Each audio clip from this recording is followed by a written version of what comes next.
I went into the bush, I dug a hole. Sometimes, things can turn out to be unexpectedly complicated. For instance, your online match might ghost you, stalk you, or even lie about their relationship status. But these are the things that may give you a mental jarring, which you'll eventually recover from. But what if mental harm isn't the only thing that's done? What if the stranger has something else in mind? Well, okay, but she might also be dead. Okay? Our first case is a horrifyingly detailed look into the actions of a cold-blooded killer, who's traced and later convicted by CCTV footage evidence. It's the case of Grace Emmy Rose Mullane, a British tourist who was murdered in Auckland, New Zealand in December 2018 by her Tinder date. Grace Emmy Rose Mullane, 21, arrives in New Zealand after spending 6 weeks in South America, where she traveled around Chile, Patagonia, and Peru. She was in the middle of a year-long backpacking adventure after graduating from the University of Lincoln with an advertising and marketing degree. Her family said she wanted to see the world and was looking forward to exploring New Zealand in particular. On November 30th, Grace travels back to Auckland and checks into Base Backpackers in the central city and stays in a 4-bedroom dorm with 3 others. She matches with the accused on the dating app Tinder. December 1st. She met her killer, Jesse Kempson, 28, on December 1st, the eve of her 22nd birthday. Kempson sees he has matched with Grace on Tinder and sends her a message. They start chatting through the app about how they are and how their days are going. Kempson asks Grace what her plans are for the day. She doesn't have any, so he asks her to meet up for a drink at Sky City. She agrees. 5:37 p.m. Much of the pair's date is captured on CCTV. The first sighting of Grace is when she leaves Base Backpackers and heads along Federal Street.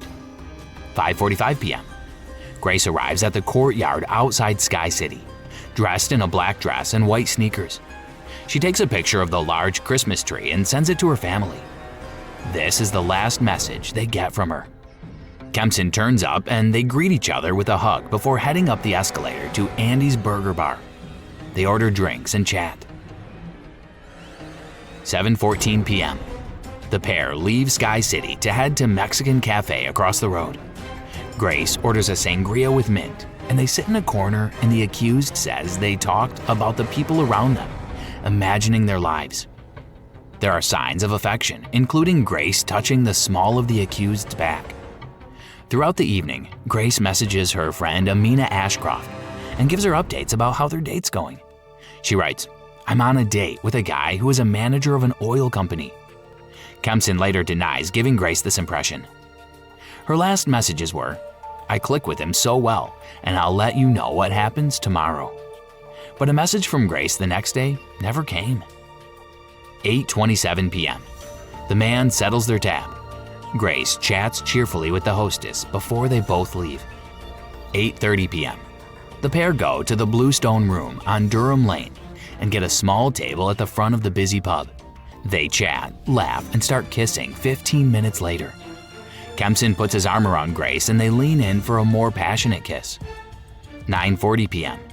The pair arrive at City Life Auckland, a complex containing a hotel and serviced apartments, where Kempson lives. His arm is around her shoulder and she holds his hand. They get into the lift and catch it alone to the 3rd floor, then disappear down the hallway, away from the indisputable evidence of the CCTV cameras. This is the last time she's seen alive. From here, only Grace and the man charged with her murder know what happened. Exactly what happened in the room after the couple arrived isn't known, apart from the fact that Kempson murdered Grace. What is known is that he didn't call anyone and ask for help when she died. There was no call to the emergency services. December 2nd, Grace's birthday. Instead, at 1:30 a.m. on Sunday, as Grace lay dead in his room, Kempson carried out several internet searches about Waitakere Ranges in Google Maps, hottest fire, probably to dispose of the body. Several pornography sites are then accessed and videos viewed. Kempson also takes pictures of naked Grace, which indicate not just how unconcerned he was about her death, but how he was actively plotting to conceal it. Kempson doesn't discuss these Google searches in his interview with police, and instead says that he woke up the next day and saw Grace lying on the floor, blood coming from her nose. A pathologist later finds that Grace died from pressure to the neck. At about 7:51 a.m., he messages a woman he met on Tinder to check if their date that afternoon was still on. About 8 a.m., Kempson leaves City Life and walks to the warehouse on Elliott Street in central Auckland. He buys a large gray suitcase. 8:35 a.m. CCTV footage shows Kempson leaving his apartment again and walking to a nearby Countdown supermarket. There, he buys several items, including Genola Power Clean, a twin pack of small gloves, and a packet of gum. He pays for all the items with cash before returning to the hotel at 8:40 a.m. 10:42 a.m. He arrives at an Apex car rental shop and hires a small red car for 24 hours. He pays with a credit card and later returns to City Life. At some point during the afternoon, he Google searches flesh-eating birds and are there vultures in New Zealand? 2:53 p.m. Kempson leaves City Life again and about an hour later is shown on CCTV arriving at Revelry Bar in Ponsonby. He meets the woman he messaged on Tinder earlier in the day. The woman later gives evidence that he told her a story about someone who accidentally killed a woman during rough sex and was later convicted of manslaughter.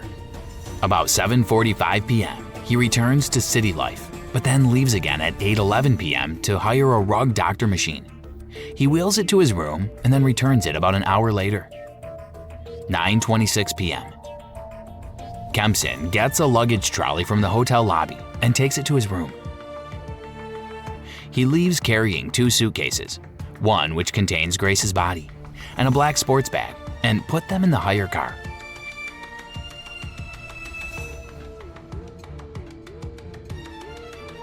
He moves it to a nearby Wilson car park before he again goes to a supermarket to buy gloves and stain remover.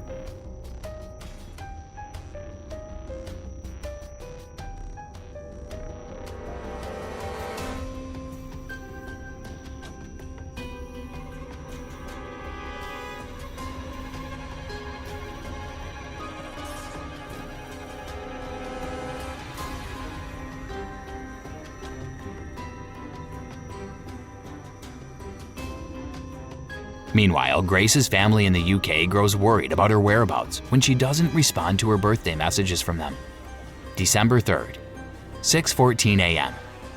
Kempson gets to the hire car and starts driving toward the Waitakere Ranges. He stops at the Western ITM in Kumiu and buys a red shovel and 4 bolts. He continues on to Scenic Drive to bury Grace in a shallow grave. He then loosely covers it in punga branches. Hours later, her contorted body was discovered in a suitcase buried in woodland near Auckland. December 5th. Grace's family filed a missing persons report with the New Zealand police after her uncharacteristic continued silence. Police start making inquiries. Detective Constable Diana Levinson contacted Kempson after seeing the comment he left on Grace's Facebook page on December 1st. Days later, after Grace was reported missing by her parents and a huge hunt got underway, Kempson was interviewed for the first time. Initially, he denied having anything to do with Grace's murder. How did the evening pan out? Yeah, pretty good. We actually don't know if she's been murdered or not yet. She may be alive and well. Okay. But she might also be dead. Okay? And it could be that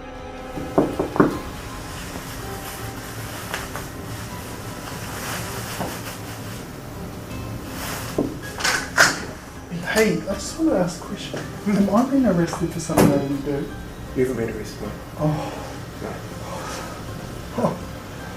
Sorry. Holy shit. But when the CCTV footage of the entire sequence of events was released where they were both seen together, he had no choice but to admit killing Grace, relying instead on the excuse that she had died during sex by accident after she asked him to choke her in an attempt to make sex more pleasurable. The jury rejected his claim and found him guilty. On the 21st of February 2020, Jesse Kempson was sentenced to life in prison with a minimum non-parole period of 17 years. With the cases concluded, it can now be reported that Kempson, who's serving a life sentence for murdering Mullane in December 2018, raped another British tourist he met via Tinder in early 2018, and faced 8 further charges of sexual and other violence against his girlfriend. Kempson raped the British tourist when she refused sex following a date. The crime took place 8 months before he met Mullane on the Tinder dating app. Yes, Tinder is good for getting dates. However, be careful that you don't end up in a dangerous situation. Always exercise safety tips and look out for texting and first date red flags. You meet total strangers through Tinder. Always be cautious, as you don't entirely know them. In another horrifying case that again shows the dangers of meeting strangers through online platforms, an Orlando man was arrested when he was found in a motel taking advantage of a teenage girl whom he had met online. In February 2021, Oak Hill, a 13-year-old was reported missing after failing to show up for her after-school basketball game. The family alerted law enforcement and James was on it, talking to the victim's friends and following other leads that led him to motels. Basically, I'm missing a juvenile left school and possibly was picked up by a guy here. I'm kind of wanting to get an idea of who he is, and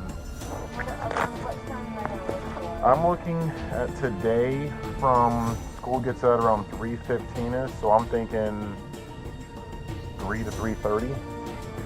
I mean, is that like a super recent picture though? She said she looks pretty much like this. It looks pretty close to her. Let's see. I can see.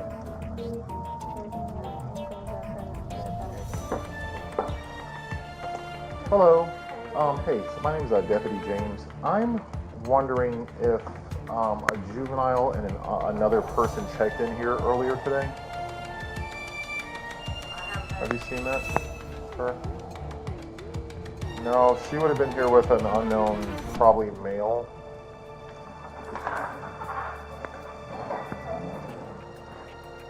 Hello. Hi, how are you? I'm looking for a juvenile that looks to be ran away from home today.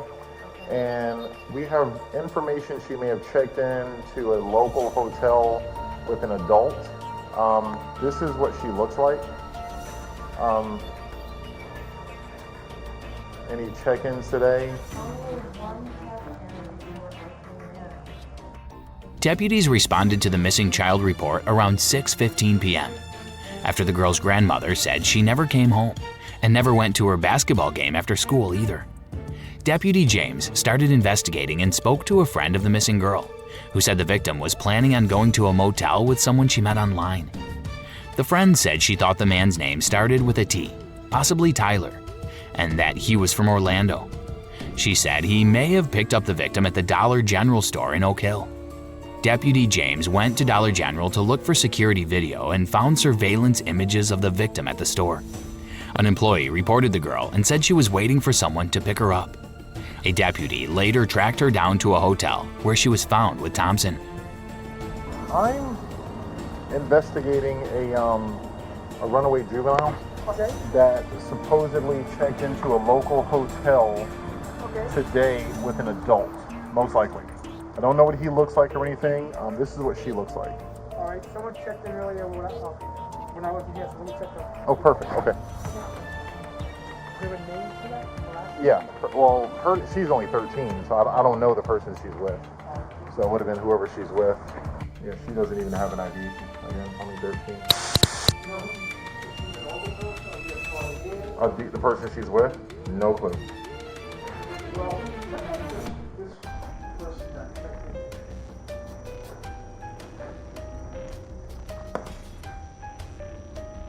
Ooh, where's this guy?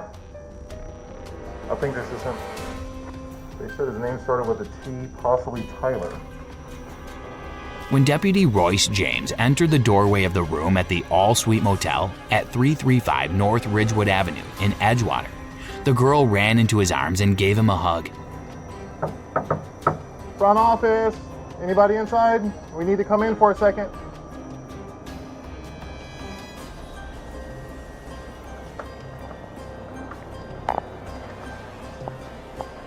Sheriff's office. Back up. Have a seat on the couch. Where's...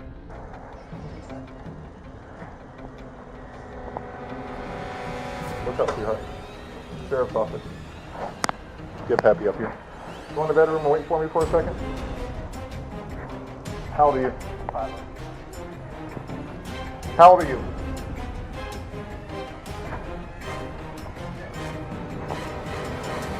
$501 text. Just wait there for me, sweetheart, okay? Are you okay? Do you need any attention? Are you hurt at all? You're not hurt at all? Your stomach hurts? Okay, we're gonna be right with you, okay? There we go. How old are you? If I ask you that question again, I'm gonna lose my mind. How old are you? Oh, you f***ed up. Yeah, you f***ed up real good. Yes, I am. I found him. Stand for. How old is he? Too old. Alright, I'm on the way. Copy. You see you're okay, sweetheart? 24-year-old Tyler Thompson met the Oak Hill girl on social media, then picked her up from school one day in February 2021 and took her to the motel. When the girl was told she'd be taken somewhere to be medically cleared and interviewed, the girl asked Deputy James to stay with her. He took her to a local Department of Children and Families facility for evaluation and then took her home. Tyler was sentenced to 40 years in Florida State Prison and 45 years of sex offender probation for 30 felony child sex crimes, according to the Office of the State Attorney. An Orlando man has just been sentenced to 40 years in prison for sexually battering a 13-year-old girl that he met online, then took to an Edgewater motel. 24-year-old Tyler Thompson previously pleaded no contest to multiple sex charges. In court, Sheriff's Deputy James told the judge this was a case that would never leave him. He has stayed in touch with the victim and her family. The night she was rescued, he says, she literally refused to leave my side the entire night. I got her a soda. Thanks.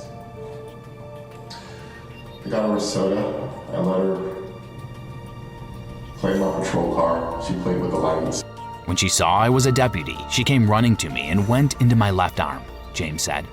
She was thanking me for finding her, thanking me for saving her and getting her out of that situation. She wouldn't leave my side the duration of my shift. But for all their flaws, dating apps are unlikely to disappear anytime soon. For frustrated singles, that could seem damning. But maybe there's a thread of hope. People are still, despite all the odds, searching for love. If you enjoyed the video, don't forget to leave a like. Also, let us know if you'd like to see more videos about online dating. Until next time, think right before you swipe right, and click that subscribe button.